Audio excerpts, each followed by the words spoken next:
வணக்கம். மீடியா 24 தமிழ் செய்திகள் வாசிப்பது உங்கள் லலிதா ரவி. கோவையில் 2026 தமிழ்நாடு சட்டமன்ற தேர்தலின் ஆட்டத்தை ஆரம்பித்த முன்னாள் அமைச்சர் செந்தில் பாலாஜி. கோவை மாவட்டம் கிணத்துக்கடவு சட்டமன்ற தொகுதி தேர்தல் அலுவலகத்தை முதல்வர் மு.க.ஸ்டாலினின் நம்பிக்கை நட்சத்திரம் முன்னாள் அமைச்சர் செந்தில் பாலாஜி ரிப்பன் வெட்டி திறந்து வைத்தார்.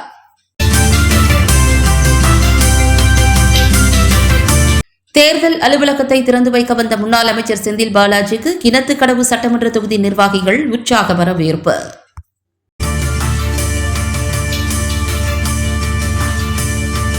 பட்டாசு வெடித்து மேளதாளத்துடன் வரவேற்பு கொடுத்து அசத்திய கிணத்துக்கடவு சட்டமன்ற தொகுதி திமுக நிர்வாகிகள்.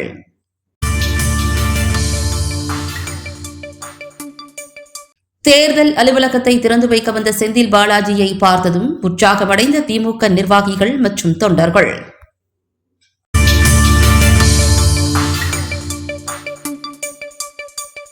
கோவை மாவட்டம் கோவை கிணத்துக்கடவு சட்டமன்ற தொகுதி தேர்தல் அலுவலகம் மலுமிச்சம்பட்டியில் பிரம்மாண்டமாகவும் கோலாகலமாகவும் திறக்கப்பட்டது.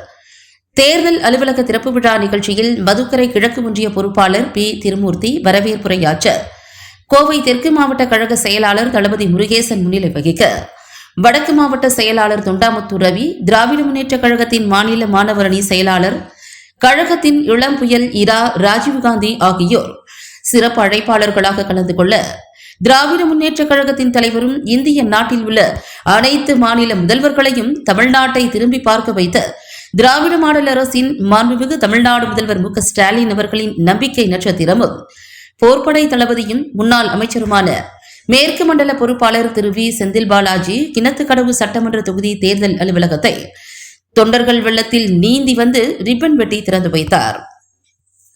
ரிப்பன் வெட்டி திறந்து வைத்த கையோடு அங்கு வைக்கப்பட்டிருந்த பெரியார், அண்ணா, கலைஞர் ஆகியோரின் திருவுருவ படங்களுக்கு மலர் தூவி மரியாதை செய்துவிட்டு மேடை ஏறினார். கிணத்துக்கடவு சட்டமன்ற தொகுதி அலுவலகம் திறப்பு விழா நிகழ்வில் மாவட்ட அவைத் தலைவர் மயூரா எஸ். சுப்பிரமணியம், மாவட்ட துணை செயலாளரும் தூய்மை பணியாளர் நலவாரியத்தின் மாநில துணைத் தலைவருமான திருமதி எஸ். கனிமொழி, தலைமை செயற்குழு உறுப்பினர்கள் திரு ஏர்போர்ட் ராஜேந்திரன், மு.க. முத்து, பொதுக்குழு உறுப்பினர்கள் குறிச்சி பிரபாகரன், கோ. கதிர்வேல், மஞ்சு சௌமியா, சே. நடராஜ், ஒன்றிய கழக செயலாளர் மாதம்பட்டி கணேசன், ஜே. நந்தகுமார், கே. செந்தில்குமார், நகர செயலாளர் ராமு, பகுதி கழக செயலாளர் குறிச்சி கார்த்திகேயன், எஸ்.ஏ. காதர், செந்தில்குமார், பேரூர் கழக செயலாளர் என். ஆனந்தகுமார், செட்டிப்பாளையம் கனகராஜ், கிணத்துக்கடவு கனகராஜ், வெள்ளலூர் ராஜா, கிருஷ்ணசாமி, கார்த்திகேயன், மண்டல தலைவர்கள் தனலட்சுமி ரங்கநாதன், மதுக்கரை நகராட்சி தலைவர் நூர்ஜஹான் நாசர், கிணத்துக்கடவு வட்டார பேரூராட்சி தலைவர்கள் பிரியதர்ஷினி ராஜசேகர், கீதா ஆனந்தகுமார், கவிதா உதயகுமார், கதிர்வேல் ரங்கசாமி, மாவட்ட இளைஞரணி நிர்வாகிகள், மாவட்ட அமைப்பாளர் கே. சபரி கார்த்திகேயன், துணை அமைப்பாளர்கள் என். சர்மான் நாசர், புவனேஷ், சபரி, கிருஷ்ணன், தென்றல், மணிமாறன் உள்ளிட்ட ஏராளமான திராவிட முன்னேற்ற கழகத்தின் கிணத்துக்கடவு சட்டமன்ற தொகுதியின் அனைத்து அணி பொறுப்பாளர்கள், நிர்வாகிகள், மகளிர் அணி நிர்வாகிகள் உள்ளிட்ட ஏராளமான திமுக நிர்வாகிகளும் பொதுமக்களும் பெரும் திரளாக கலந்து கொண்டு கிணத்துக்கடவு சட்டமன்ற தொகுதி தேர்தல் அலுவலக திறப்பு விழா நிகழ்வினை சிறப்பு செய்தனர். அதன் பின்னர் கிணத்துக்கடவு சட்டமன்ற தொகுதி தேர்தல் அலுவலக திறப்பு விழா நிகழ்வில் மாண்புமிகு திராவிட மாடல் அரசின் தமிழக முதல்வரின் நம்பிக்கை நட்சத்திரமும், மாண்புமிகு துணை முதல்வர் உதயநிதி ஸ்டாலின் அவர்களின் அன்பையும் ஆசியும் பெற்ற முன்னாள் அமைச்சரும் மேற்கு மண்டல பொறுப்பாளருமான திரு வி. செந்தில் பாலாஜி 2026 சட்டமன்ற தேர்தலில் கிணத்துக்கடவு தொகுதி வெற்றி வேட்பாளரின் வெற்றிக்காக அனைவரும் எவ்வாறு உழைக்க வேண்டும் என்று அறிவுரைகள் வழங்கி வேண்டுகோள் விடுத்து சிறப்புரையாற்றினார். இறுதியில் மலுமாச்சம்பட்டி சிவராஜ் நன்றியுரை நல்கினார்.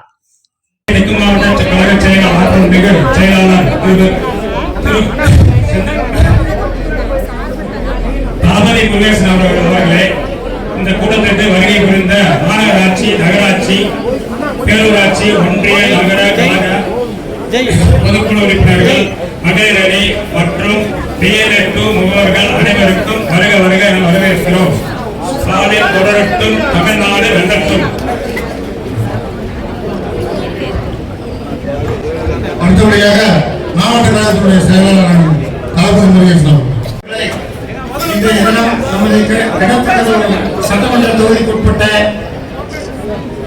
கழக அலுவலகத்தையும் இங்கு வருகை புரிந்துள்ள நமது பாக பகுவர்களை சந்தித்து ஆலோசனை கூற வருகை புரிந்துள்ள மரியாதைக்குரிய அண்ணன் மூன்று மண்டல பொறுப்பாளர் காப்பாளர் மரியாதைக்குரிய அண்ணன் செந்தில் பாலாஜி அவர்களே, அவரோடு இங்கு வருகை புரிந்து சிறப்புரையாற்ற இருக்கின்ற மரியாதைக்குரிய அண்ணன் ராஜகாந்தி அவர்களை, வடக்கு மாவட்ட கழகத்தினுடைய செயலாளர் அருமை அண்ணன் ரவி உள்ளிட்ட கழகத்தினுடைய மாவட்ட ஒன்றிய நகர கழக பாக முகவர்கள் அனைவருக்கும் வாழ்த்துக்களை தெரிவித்துக் கொண்டு ஒரே லட்சியத்துடன் இந்த கிணத்துக்கடவு சட்டமன்ற தொகுதியை வெல்ல வேண்டும். 2 முறை மயில்களில் அந்த வெற்றி வாய்ப்பை தவறவிட்டிருக்கின்றோம். அதற்கு பல்வேறு காரணங்களை கூறினாலும் கூட நம்முடைய இந்த சிறு சலசலப்பின் காரணமாகத்தான் அந்த வெற்றி வாய்ப்பு நழுவிவிட்டது. அதற்கெல்லாம் இடம் கொடுக்காமல் மாபெரும் வெற்றியை தர வேண்டும். கடந்த 4 வருடங்களாக நமது மண்டல பொறுப்பாளராக இருந்து நமது கோவை 10 தொகுதிகளுக்கும் என்ன தேவையோ அனைத்தையும் முதலமைச்சருடைய மிகச்சிறந்த முறையில் அந்த பணிகளை செய்து கொடுத்திருக்கின்ற கிணத்துக்கடவு தொகுதியை பொறுத்தவரை இருக்கின்ற பேரூராட்சி நகராட்சி எந்தெந்த பிரச்சனைகளை சொல்லி இருக்கின்றோமோ அதையெல்லாம் முயற்சியாக இருக்க வேண்டும் என்று கூறிக்கொண்டு மரியாதைக்குரிய அண்ணன் நமது பொறுப்பாளர் அவர்கள் பேசியிருக்கிறார்கள். மாவட்ட கழகத்துடைய செயலாளர் அன்பிற்குரிய அண்ணன் திரு தளபதி முருகேசன் அவர்களே, இந்த இனிய நிகழ்ச்சியிலே கலந்து கொண்டு இதற்கு முன்பாக மேட்டுப்பாளையம் தொகுதியினுடைய அலுவலகத்தை திறந்து வைத்து இப்பொழுது நம்முடைய கிணத்துக்கடவு தொகுதியில் பங்கேற்றிருக்கின்ற ஆற்றல் மிகு கோவை வடக்கு மாவட்ட கழகத்தினுடைய செயலாளர் திரு துண்டாமுத்து ரவி அவர்களே, நிகழ்ச்சியிலே பங்கெடுத்து சிறப்பித்துக் கொண்டிருக்கின்ற அன்பிற்கும் பாசத்திற்கும் உரிய கழக மாணவர்களுடைய செயலாளர் அன்பு சகோதரர் ராஜீவ்காந்தி அவர்களே, இந்த இனிய நிகழ்வில் பங்கெடுத்திருக்கின்ற கழக தகவல் தொழில்நுட்ப பணியுடைய இணைய செயலாளர் அன்பிற்குரிய திரு டாக்டர் மகேந்திரன் அவர்களே, நிகழ்ச்சியிலே பங்கெடுத்து சிறப்பித்து கலந்து கொண்டு சிறப்பித்துக் கொண்டிருக்கின்ற பகுதி கழகத்தினுடைய செயலாளர்கள் அண்ணன் திரு காதர் அவர்களே, அண்ணன் திரு கார்த்திகேயன் அவர்களே, அண்ணன் திரு செந்தில்குமார் அவர்களே, ஒன்றிய கழகத்தினுடைய செயலாளர்கள் திரு திருமூர்த்தி அவர்களே, திரு நந்தகுமார் அவர்களே, திரு கணேசன் அவர்களே, திரு செந்தில்குமார் அவர்களே, நகர கழகத்தினுடைய செயலாளர் திரு ராமு அவர்களே, பேரூர் கழகத்தினுடைய நிர்வாகிகள் திரு கிருஷ்ணசாமி அவர்களே, திரு கே ராஜு அவர்களே, திரு கார்த்திகேயன் அவர்களே, திரு கனகராஜ் அவர்களே, திரு வே கனகராஜ் அவர்களே, திரு அனந்தகுமார் அவர்களே, மாவட்ட கழகத்தினுடைய துணை செயலாளர் தூய்மை பணியாளர் நலவாரியத்தினுடைய துணைத் தலைவர் அன்பிற்குரிய கனிமொழி அவர்களே, செயற்குழு உறுப்பினர் ஏர்போர்ட் ராஜேந்திரன் அவர்களே, பொதுக்குழு உறுப்பினர் அண்ணன் திரு குறிச்சி பிரபாகரன் அவர்களே, அன்பிற்குரிய திரு கதிர்வேல் அவர்களே, திரு நடராஜ் அவர்களே, திரு நாகராஜ் சோழன் அவர்களே, அக்கா மஞ்சு சௌமியா அவர்களே, அணியினுடைய அமைப்பாளர்கள் அன்பிற்குரிய கதிர்வேல் அவர்களே, தியாகராஜன் அவர்களே, மலை பிரபு அவர்களே, ஜெகதீஸ்வரன் அவர்களே, ஞானசேகரன் அவர்களே, மேடையிலும் மேடைக்கு முன்பாகவும் இருக்கக்கூடிய கழகத்துடைய அனைத்து நிர்வாக பெருமக்களுக்கும் எல்லாவற்றிற்கும் மேலாக அன்பிற்குரிய திரு பி ராஜேந்திரன் உள்ளிட்ட எல்லாவற்றிற்கும் மேலாக BLA 2 BLC இதுதான் இயக்கத்தினுடைய ஆணிவேர் கிளைக்கழக செயலாளரை போல தேர்தல் களத்தில் நின்று போராடி வாக்குகளை பெற்றுத் தருகின்ற கலந்த வணக்கத்தை அன்போடு தெரிவித்துக் கொண்டு கழகத்தினுடைய தலைவர் தமிழ்நாட்டினுடைய முதலமைச்சர் மாண்புமிகு தளபதி அவர்கள் 2026 சட்டமன்ற தேர்தலை எதிர்கொள்ளக்கூடிய வகையில் பல்வேறு முன்னெடுப்புகளை இயக்கத்தின் சார்பில் நம்முடைய நிர்வாகிகளுக்கு ஆலோசனைகளை உத்தரவுகளை வழங்கி நாம் படிப்படியாக செயல்படுத்தி வருகின்றோம்.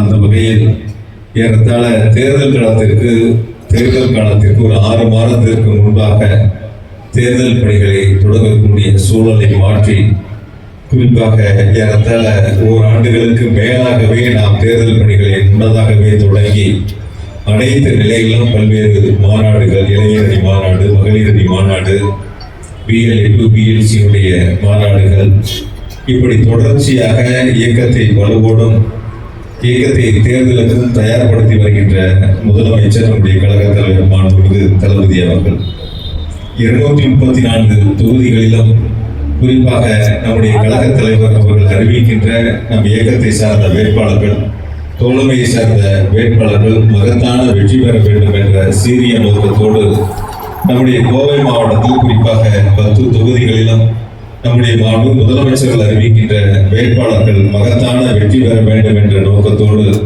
நாம் 10 தொகுதிகளிலும் அலுவலகம் பெறக்கூடிய பணிகளை தொடர்ந்து முன்னெடுத்து இது கிணத்துக்கடவு தொகுதிக்கான அலுவலகம் மிக சிறப்பாக வடிவமைக்கப்பட்டு திறந்து வைக்கப்பட்டிருக்கிறது. இது வெறும் அலுவலகமாக மட்டுமல்லாது தேர்தல் களத்தில் நம் இயக்கத்தினுடைய நிர்வாகிகள், பூத் கமிட்டியுடைய நிர்வாகிகள், முதலமைச்சருடைய அன்பையும் பாசத்தையும் பெற்றிருக்கக்கூடிய ஸ்டாலின் மகளிர் படை, இளைஞரணை சார்ந்திருக்கக்கூடிய அன்பு சகோதரர்கள் அனைவரும் கலந்து பேசி அவரவர் பூத்தில் நாம் எப்படி வேகப்படுத்த வேண்டும், விரைவுபடுத்த வேண்டும், எப்படி அதிகமான வாக்குகளை பெற வேண்டும் என்பதற்காக ஆலோசிக்கக்கூடிய இடமாக தேர்தல் களத்தில் இந்த அலுவலகம் என்பது இன்று திறக்கப்பட்டிருப்பது. சட்டமன்ற தேர்தல் முடிந்து இதே அலுவலகத்தில் கிணத்துக்கடவு வெற்றி பெற்று வெற்றிக்கான ஒரு கூட்டமாக நடைபெறுவதற்கான அடித்தளமாக நாம் சிறப்பாக பணியாற்றிட வேண்டும். அதற்கு முன்னோட்டமாக இப்பொழுது நாம் அலுவலகத்தை திறந்திருக்கின்றோம். கிணத்துக்கடவு தொகுதியை பொறுத்தவரை அனைத்து நிர்வாகிகளும், குறிப்பாக இந்த மேடையில் இருக்கக்கூடிய மாநில நிர்வாகிகள் தொடங்கி செயற்குழுவாக இருந்தாலும், பொதுக்குழுவாக இருந்தாலும், மாவட்ட கழக நிர்வாகிகளாக இருந்தாலும், அணியினுடைய அமைப்பாளராக இருந்தாலும், துணை அமைப்பாளராக இருந்தாலும், நகர ஒன்றிய பேரூராட்சியினுடைய கழக பொறுப்பாளராக இருந்தாலும், அதனுடைய அணியினுடைய சார்பணிய நிர்வாகிகளாக இருந்தாலும், கிளை கழக செயலாளர், வட்டக்கழக செயலாளர்களும் அவரவர் பூத்திற்கு அவரவர்கள் பொறுப்பெடுத்துக் கொண்டு நான் வாக்களிக்கக்கூடிய பூத்தில் நான் பணியாற்றுகின்றேன். என் வாக்குச்சாவடி வெற்றி வாக்குச்சாவடி அதிகமான வாக்குகளை உதயசூரியனுக்கு பெற்றுக் கொடுத்த பெருமையை நாம் உருவாக்கிட வேண்டும். நமக்குள் ஏதேனும் சங்கடங்கள் இருந்தாலும் கூட நாம் அதை பேசி தீர்த்து சரி செய்து இயக்கத்தினுடைய வெற்றி ஒன்றை மட்டுமே நாம் மனதில் குறிக்கோளாக வைத்து கடந்த 2021 தேர்தலை போல 2026 தேர்தல் கோவை மாவட்டத்தில் அமைந்துவிடக் கூடாது. அப்படி அமையாது. நிச்சயமாக 10க்கு 10 வென்றோம் என்ற சரித்திர சாதனையை உருவாக்க வேண்டும். மேட்டுப்பாளையத்தில் சொன்ன ரவியன்கிட்ட 10ல் மேட்டுப்பாளையம் தான் அதிக ஓட்டுல ஜெயிக்கணும்னு சொன்னேன். ரவியனுக்கு முருகேசனுக்கு ஒரு போட்டி வரும்போது ரவியன் என்கிட்ட சொன்னாரு, நீங்க வேணா முருகேசன்கிட்ட கேட்டு பாருங்கன்னா, நான் மேட்டுப்பாளையம் அதிகம் வாங்குறேன்னா இல்லை அவர் கிணத்துக்கடவுல அதிகம் வாங்குறாரு, வேணா எங்களுக்குள்ள போட்டி வச்சுக்கலாம், பந்தயம் வச்சுக்கலான்னாரு. நானும் சொன்னேன், சரி நீங்க சொன்னதை நான் அவர்கிட்ட சொல்றேன். அங்க இருக்கிற நிர்வாகிகள் கேட்கறேன் அவர் சார்பில், மேட்டுப்பாளையம் அதிக ஓட்டுல ஜெயிக்குமா, கிணத்துக்கடவு அதிக ஓட்டுல ஜெயிக்குமா?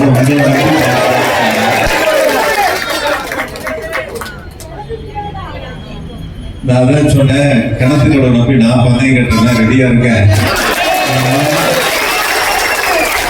முதல்ல எங்கேயாவது நீங்க மனம் குறிப்பீங்கல்ல, அப்ப அந்த இடத்துக்கிட விட பந்தயம் வச்சுக்கலாமான்னு கேட்டேன். கேட்டுதானே? அதற்கு காரணம் உங்கள் மீது வைத்திருக்கக்கூடிய நம்பிக்கை. நம் தலைவர் முதலமைச்சர் நம்முடைய மக்களுக்கு கொடுத்திருக்கக்கூடிய நலத்திட்டங்கள், வளர்ச்சி திட்டங்கள், நாட்டினுடைய முன்னேற்றத்திற்கு கொடுத்திருக்கக்கூடிய சாதனைகள். குறிப்பா நம்ம வாக்காளரை சந்திக்கின்ற பொழுது, ஆட்சி முடிஞ்சு மக்களை சந்திக்கின்ற பொழுது, மக்கள் எங்களுக்கு இதை செய்யல, சாலை எடுக்கல, சாலை வசதி செய்யல, சாக்கடை வசதி செய்யல, தெருவிளக்கு இல்லை, எந்த அடிப்படை வசதிகள் குறைகள் சொல்லக்கூடிய காலங்களை மாற்றி இன்று நாம் வாக்காளர்களை சந்திக்கின்ற பொழுது அவர்கள் இன்முகத்தோடு ஆரத்தி எடுத்து வரவேற்று எங்கள் வாக்கு உதயசூரியனுக்கு என்பதை உறுதி செய்யக்கூடிய அளவிற்கு நம்முடைய முதலமைச்சர் நாமே நெஞ்சை நிமிர்த்தி வாக்காளரை சந்திக்கக்கூடிய அந்த ஒரு மகத்தான வாய்ப்பை உருவாக்கி தந்திருக்கின்றார்கள். எனவே ஒட்டுமொத்தமாக தமிழ்நாட்டினுடைய வாக்காளர் பெருமக்கள் மாண்பு முதலமைச்சர்கள் மீது நம்பிக்கை வைத்து, மாண்பு துணை முதலமைச்சர்கள் நம்பிக்கை வைத்து வாக்களிப்பதற்கு தயாராக இருக்கின்றார்கள். அப்படிப்பட்ட வாக்காளர்களை நாம் நம்முடைய ஆதரவான வாக்குகளாக, உதயசூரியனுக்கு ஆதரவான வாக்குகளாக வாக்குச்சாவடிக்கு அழைத்து சென்று வாக்களிக்கக்கூடிய பணிகளை மட்டும் நாம் செய்தால் நிச்சயமாக கிணத்துக்கடவு தொகுதி 10ல் அதிக வாக்குகள் வித்தியாசத்தில் வெற்றி பெறும். அதில் எந்த விதமான மாற்று கருத்தும் இல்லை. வேட்பாளரை பொறுத்தவரைக்கும் யார் வேட்பாளர் என்பது நமக்கு முக்கியமல்ல. 234 நம்முடைய முதலமைச்சர், கழக தலைவர், மாநில தளபதிகள் தான் வேட்பாளர் என்பதை மனதிலே வைத்து செயல்பட வேண்டும். மேடையிலும் மேடைக்கு கீழே இருக்கக்கூடிய நிர்வாகிகளுக்கு ஒரு அன்பு வேண்டுகோள். சீட்டு கேட்கறது ஒருத்தர் கேட்கலாம், 5 பேர் கேட்கலாம், 10 பேர் கேட்கலாம், 25 பேர் கூட கேட்கலாம். சீட்டு கேட்கின்ற வரை தலைவர் யாரை வேட்பாளராக அறிவிக்கின்றார்களோ அவர்களுக்கு மீதம் இருக்கக்கூடிய அனைவரும் ஒன்றுபட்டு அர்ப்பணிப்புணர்வோடு பணியாற்ற வேண்டும். அப்படி நம்ம எல்லாரும் ஒரு மனசா வேலை செஞ்சாதான் நம்ம அதிகமான வாக்குகள் வித்தியாசத்தில் வெற்றி பெற முடியும். போன தேர்தல் மாதிரியான குறிச்சி பெறுவாங்க மாதிரி 1600 ஓட்டு வித்தியாசத்தில் ஒவ்வொரு முறையும் கிரிக்கெட்ல சொல்லுவாங்க 95 வரைக்கும் அடிச்சுட்டு 100 அடிக்கிறதுக்குள்ள 5 ரன் அடிக்கிறதுக்கு 25 பாலை வேஸ்ட் பண்ணுவாங்க. அது மாதிரி கிணத்து கடவை பொறுத்த வரைக்கும் 1200 ஓட்டு 2000 ஓட்டு 1800 ஓட்டு இப்படியே ஒவ்வொரு தேர்தலிலும் நாம் வாய்ப்பு இழக்கக்கூடிய சூழ்நிலை மாற்றி நம்முடைய மாவட்ட கழக அவர்கள் சுட்டி காட்டியதை போல இந்த தேர்தலில் 50,000 வாக்குகள் வித்தியாசத்தில் புதிய சூழலில் கணக்கு கழகில் வென்றது என்ற சரித்திர சாலையை நாம் உருவாக்கிட வேண்டும். அந்த வகையில் நாம் அர்ப்பணிப்புணர்வோடு பணியாற்ற வேண்டும் என்பதையும் இந்த நேரத்தில் எப்போது கேட்டுக்கொண்டு ஏறத்தாழ 3 லட்சம் வாக்காளர்களை நாம் இப்பொழுது கிணத்துகளவு தொகுதியிலே இறுதி வாக்காளர் பட்டியலே பெறப்பட்டிருக்கின்றன. 377 வாக்குச்சாவடிகள் அமைந்திருக்கின்றன. ஒவ்வொரு வாக்குச்சாவடியுடைய PLA2 தன் கடமையை சிறப்பாக செய்ய வேண்டும். பூத் கமிட்டியுடைய PLC தனக்கு ஒதுக்கப்பட்ட 100 வாக்குகளை இல்லங்கள் தோறும் சென்று சந்தித்து அதற்கான பணிகளை முன்னெடுத்து அரசினுடைய திட்டங்களை முதலமைச்சருடைய சாதனை திட்டங்களை எடுத்து சொல்லி வாக்குகளை பெறுகின்ற முயற்சிகளை நாம் சிறப்பாக எடுத்திட வேண்டும் என்ற அன்போடு கேட்டுக்கொண்டு இங்கே வந்திருக்கிற பூத் கமிட்டிக்கு ஒரு உறுதியை சொல்கின்றேன். உங்கள் தேவைகளை நாங்கள் பார்த்துக் கொள்கின்றோம். இயக்கம் பார்த்துக் கொள்ளும். இயக்கத்தினுடைய பணிகளை நாம் அனைவரும் சேர்ந்து பார்த்துக் கொள்ள வேண்டும். அதுவே இந்த அலுவலக திறப்புலாவில் நாம் எடுத்துக்கொள்ளக்கூடிய உறுதிமொழியாக அமைந்திட வேண்டும் என்று அனைவரிடத்திலும் அன்போடு கேட்டுக்கொண்டு நாம் கடந்த தேர்தலில் 2021 தேர்தலில் பெற்ற வாக்குகள் ஒவ்வொரு பூத்துக்கள் வாரியாக நாம் எவ்வளவு வாக்களை பெற்றோம், எதிரணிகள் எவ்வளவு வாக்களை பெற்றார்கள். 2024 நாடாளுமன்ற தேர்தலில் அதிமுக தனியாக BJP தனியாக நின்றது.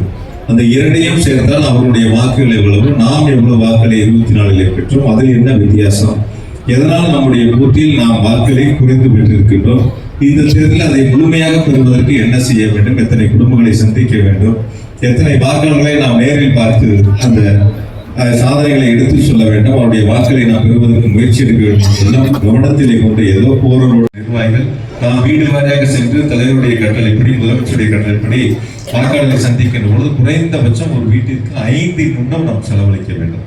ஒரு 5 நிமிஷம் வீட்டில் உட்கார்ந்து அக்கா எப்படி இருக்கேன் என்னென்னலாம் கேட்டு பேசி நாம் முழுவதுமாக இந்த பணிகளை நாம் இயக்கத்தினுடைய பணிகளை தேர்தல் பணிகளை எடுத்திட வேண்டும் என்று அனைவரும் கேட்டுக்கொண்டு குறிப்பாக 10 தொகுதிகளிலும் தேர்தலுக்கு தயாராகி அலுவலகத்தை திறந்து களப்பணியை முன்னெடுத்திருக்கின்ற இயக்கம் திராவிட முன்னேற்ற கழகம் கழகத்திலிருந்து அதற்காக தொடர்ந்து இன்னும் நம்ம ஒருபடி மேலே சொன்னோம்னா 10 தொகுதி நம்ம போன தேர்தலில் வெற்றி பெறவில்லை. அதுக்காக முதலமைச்சர்கள் நம்முடைய கோவை மாவட்டத்தை ஒதுக்கி வைக்கவில்லை. குறிப்பாக சென்னையை தவிர வேற மாவட்டங்களுக்கு அதிகமான சுற்றுப்பயணம் செய்த மாவட்டம் கோவை மாவட்டம். அந்த அளவிற்கு வளர்ச்சி திட்டங்களை நலத்திட்டங்களை தொடர்ந்து முதலமைச்சர்கள் வழங்கி கொண்டிருக்கிறார்கள். வருகின்ற 27ஆம் தேதி நம்முடைய கோவை மாவட்டத்திற்கு வருகை தர இருக்கின்றார்கள். BLA2 BMC BDA கூட்டத்திலே பங்கெடுத்து சிறப்புரையாற்ற இருக்கின்றார்கள். எப்படி இளைஞருடைய மாநாட்டில் நம்முடைய கழக இளைஞர் மனு துணை முதலமைச்சர்கள் நம்முடைய கனியூர் டோல்கேட் பகுதியில் நடைபெற்ற அந்த இளைஞரணி மாநாட்டில் கலந்து கொண்டு எழுச்சி உரையாற்றினார்கள். வந்திருந்த கழக நிர்வாகிகளாம் தெரியும் எந்த அளவிற்கு அந்த இளைஞர்கள் அர்ப்பணிப்புணர்வோடு ஒரு ஆர்ப்பரிப்போடு அந்த கூட்டத்திலே பங்கெடுத்தார்கள். சின்னவர் மீது பற்று கொண்டு எவ்வளவு பாசமாக அங்கே ஆர்ப்பரித்திருந்தார்கள் என்பதை நாம் கண்கூட பார்த்தோம். தொலைக்காட்சியில் பார்த்திருக்கின்றார்கள். அதே அர்ப்பணிப்புணர்வோடு நாம் பூத் கமிட்டியும் செயல்பட்டால் இயக்கத்துடைய தோழர்களும் அவரவர்கள் பொறுப்பெடுத்துக் கொண்டு செயல்பட்டால் நிச்சயமாக 10க்கு 10 உதயசூரியன் வென்றது தோழமை என்ன வென்றது என்ற சரித்திர சாலையை நம்மால் உருவாக்கிட முடியும் என்பதை மட்டும் மனதில் வைத்து சிறப்பாக பணியாற்றிட வேண்டும் என்பதை அன்போடு கேட்டுக்கொண்டு முதலமைச்சர்கள் மகத்தான திட்டங்களை தந்திருக்கின்றார்கள். கலைஞர் மகளிர் உரிமை தொகையாக இருக்கட்டும், தற்பொழுது வழங்கப்பட்ட 5000 ரூபாய் ரொக்கமாக வங்கி கணக்கில் செலுத்தப்பட்டதாக இருக்கட்டும், காலை உணவாக இருக்கட்டும், விடியும் பயணமாக இருக்கட்டும், நான் முதல்வனாக இருக்கட்டும், மக்களை தேடி மருத்துவம், இல்லம் தேடி கல்வி, புதுமை பெண், தமிழ் புதல்வன், 2 லட்சம் விவசாயிகளுக்கு மின் இணைப்பு, தாய்மானவர் திட்டம், தோழி மகளிர் தங்கும் விடுதிகள், இப்படி தொடர்ச்சியாக பல்வேறு சாதனைகளை முதலமைச்சர்கள் வழங்கி இருக்கின்றார்கள். அதிமுக சாதனைன்னு சொல்றதுக்கு ஒன்றும் இல்லை. இப்போ வாக்குறுதின்னு ஒன்றை சொல்லி மக்கள்கிட்ட போய் அந்த பேனர் வைக்கிறது, பிளஸ் ஓட்டுறது, போஸ்ட் ஓட்டுறது இதெல்லாம் வச்சு பார்த்துட்டு இருக்காங்க. ஒருபோதும் அடிமை அதிமுகவும் வெளியே இருக்கக்கூடிய BJP இன்னும் பல ஆண்டுகளை தொடர்ந்தாலும் கூட தமிழ்நாட்டில் அவருடைய கருத்துக்களை ஏற்றுக்கொள்வதற்கு மக்கள் தயாராக இல்லை. தமிழ்நாட்டு மக்கள் நம்பக்கூடிய, தமிழ்நாட்டு மக்கள் மனதில் நிலைநிறுத்திருக்கக்கூடிய ஒரு ஆளுமை மிக்க தலைவர் என்று சொன்னால் நம்முடைய கழக தலைவர் மாண்பு முதலமைச்சர் என்பதை நாம் இந்த நேரத்தில் மக்களிடத்தில் மனதில் வைத்திருப்பதை நாம் நினைத்து பார்த்திட வேண்டும். அந்த அளவிற்கு தமிழ்நாட்டு மக்கள் நம்முடைய கழக தலைவர் மாண்பு முதலமைச்சர் மீது நம்பிக்கையை வைத்திருக்கின்றார்கள். அதே நம்பிக்கை தான் கோவை மக்களும் வைத்திருக்கின்றார்கள். எனவே கோவை மக்களுடைய நம்பிக்கையை நாம் காப்பாற்றக்கூடிய வகையில் இந்த தேர்தலில் நாம் கடுமையாக உழைத்து பத்திலும் என்றும் என்ற சரித்திர சாதனை அனைவரும் ஒன்றுபட்டு உருவாக்கிட வேண்டும் என்ற அன்போடு கேட்டு, இன்னொன்று மேட்டுப்பாளத்தில் கேட்கும்போது ரவி என்ன சொன்னார், நாங்கள் இருக்கிற ஒன்றியச்சேர நகரத்தில் ஒரு போட்டி வைங்கன்னா யார் அதிகமான ஓட்டு எடுப்பாங்கன்னு சொன்னால் இருந்தால் நம்ம தம்பி தான், அதனால நாங்கள் தம்பினே சொல்லுங்க அந்த போட்டியை வச்சிடலாம்னு சொல்லி, அதனால இப்போ முருகேசன் முன்னாடி இருக்கக்கூடிய பகுதி செயலராக இருக்கட்டும், ஒன்றிய செயலராக இருக்கட்டும், இல்லை நகர செயலர் பேரூராட்சி செயலர் இருக்கட்டும், அவங்களுக்குள்ள ஒரு ஆரோக்கியமான போட்டி, யார் அதிகமான ஓட்டு வாங்கினாங்கன்னு சொல்லுங்க. கார்த்திகா ரெடி தானே? சத்தத்தையே காணுங்க.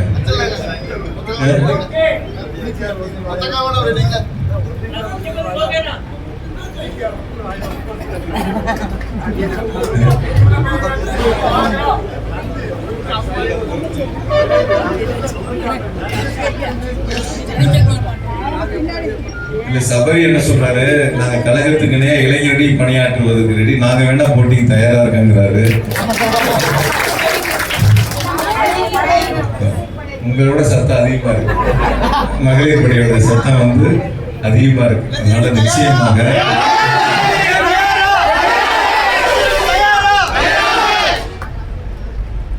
377 வாக்குச்சாவடிகளிலும் உதயசூரியன் தான் அதிக வாக்குகளை பெற்றது என்ற சரித்திர சாதனையை இந்த தேர்தலில் நாம் அனைவரும் உருவாக்கிட வேண்டும். அதை நாம் மனதிலே வைத்து மிக சிறப்பாக களப்பணியாற்றிட வேண்டும் என்று அனைவரிடத்திலும் அன்போடு கேட்டுக்கொண்டு, இந்த சிறப்பு வாய்ந்த நிகழ்வை ஏற்பாடு செய்திருக்கின்ற ஆற்றல்மிகு மாவட்ட கழகத்தினுடைய செயலாளர் தளபதி முருகேசன் அவர்களுக்கும், அவரோடு இணைந்து பணியாற்றியிருக்கக்கூடிய பகுதி கழகத்தினுடைய செயலாளர்கள், நகர கழகத்தினுடைய செயலாளர், ஒன்றிய கழகத்தினுடைய செயலாளர்கள், அதே போல பேரூர் கழகத்தினுடைய செயலர் உள்ளிட்ட அனைத்து நிர்வாகிகளுக்கும் என்னுடைய அன்பு கலந்த நன்றியை இந்த நேரத்தில் பணிவன்போடு அவரிடத்தில் தெரிவித்துக் கொண்டு, நிச்சயமாக அங்கே இருக்கிற பூத்து கமிட்டி மீண்டும் ஒரு முறை நீங்கள் உறுதி எடுத்துக் கொள்ள வேண்டும். உங்கள் பூத்தில் உங்கள் வாக்குச்சாவடியில் அதிக வாக்குகளை நாம் பெற்றோம் என்ற சரித்திர சாதனையை உருவாக்கக்கூடிய வகையில் இணைந்து பணியாற்றிட வேண்டும் என்பதை மட்டும் இந்த நேரத்தில் நான் உங்களிடத்தில் அன்போடு கேட்டுக்கொண்டு, மீண்டும் 2026 தமிழகத்தினுடைய முதலமைச்சர் மாண்புமிகு தளபதி அவர்கள் 2வது முறையாக ஆட்சி பொறுப்பை ஏற்றார்கள். அந்த பதவியேற்பு விழாவில் கிணத்துக்கடவு சட்டமன்ற உறுப்பினர், திராவிட முன்னேற்ற கழகத்தினுடைய சட்டமன்ற உறுப்பினர் கலந்து கொண்டு பங்கேற்றார் என்ற பெருமையை உருவாக்கிட வேண்டும் என்பதை மட்டும் மனதிலே வைத்து மிக சிறப்பாக அனைவரும் பணியாற்றிட வேண்டும் என்று அனைவரிடத்திலும் அன்போடு கேட்டுக்கொள்கின்றேன். 27ஆம் தேதி மாலை 4 மணிக்கு சக்தி கல்லூரி அருகில் நம்முடைய கழக தலைவர்கள் கலந்து கொள்ளக்கூடிய எழுச்சிமிகு BLA to BLC மாநாட்டில் அனைவரும் பங்கு பெறுவோம், சந்திப்போம். அனைவருக்கும் நன்றி, வணக்கம். நாளை மறுநாள் 4 மணிக்கு இந்த கிணத்துக்கடவு சட்டமன்ற தொகுதிக்குட்பட்ட பூத்துக்கோர் மகளிர் தேர்ந்தெடுத்துக்குள்ள அவர்களுக்கு பயிற்சி இருக்கு. ஒன்றிய நகர செயலாளர்கள் அதில் கண்டிப்பாக கலந்துக்கணும். நீங்கள் அந்த மகளிரை ஏதோ மாற்றோம்னா நான் மாற்றி நாளைக்கு அனைவரையும் இங்கே அழைத்து வர வேண்டியது உங்களுடைய பொறுப்பு என்று கூறி, உங்களுக்கு உணவு வசதிகளை ஏற்பாடு செய்திருக்கின்றார்கள், அதையும் நீங்கள் சாப்பிட்டு விட்டு செல்ல வேண்டும் என்று கோரிக்கொள்கின்றேன். முதலில் இளைஞரணி சார், கழகத்தினுடைய மேற்கு மண்டல இளைஞரணி நிர்வாகிகள் சந்திப்பை திராவிட மாடல் ஆட்சி 2.0 அமைவதற்கு ஒரு வெற்றி நிகழ்ச்சியாக மாற்றி கொடுத்த நமது கொங்கு மண்டலத்தினுடைய வெற்றி நாயகன் அருமையண்ணன் மாண்புமிகு திரு செந்தில் பாலாஜி அண்ணன் அவர்களுக்கு கோவை தெற்கு மாவட்ட இளைஞரணி சார்பாக நாங்கள் எங்கள் நன்றிகளை தெரிவித்துக் கொள்கிறோம்.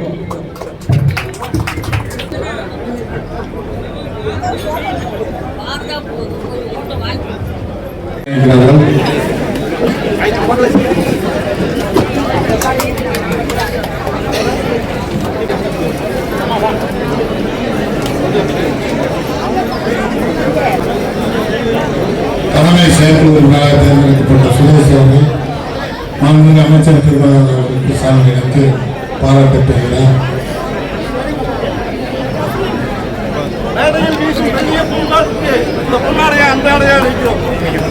சிறப்பு வாய்ந்த இந்த கூட்டத்துக்கு நன்றி உரையாக மலர்நிலை ஊராட்சி மலர்ச்சம்பட்டியினுடைய ஊராட்சியினுடைய செயலாளர் அண்ணன் சிவராஜன் அவர்கள் நன்றி உரையார்கள்.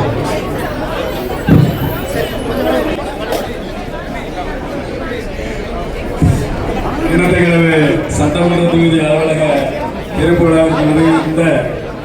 அனைத்து பெரியவர்களுக்கும் அமைச்சர் என்னாலும் அமைச்சர் மேற்கு மண்டல பொறுப்பாளர் செந்தில் பாலாஜி அவர்களுக்கும் அதே போல மாவட்ட கழக செயலாளர் தளபதி முருகேசன் அவர்களுக்கும் மற்றும் ஒன்றிய கழக செயலாளர்கள் பகுதி கழக செயலாளர்கள் ஊராட்சி நிர்வாகிகள் அனைவருக்கும் நன்றி நன்றி நன்றி.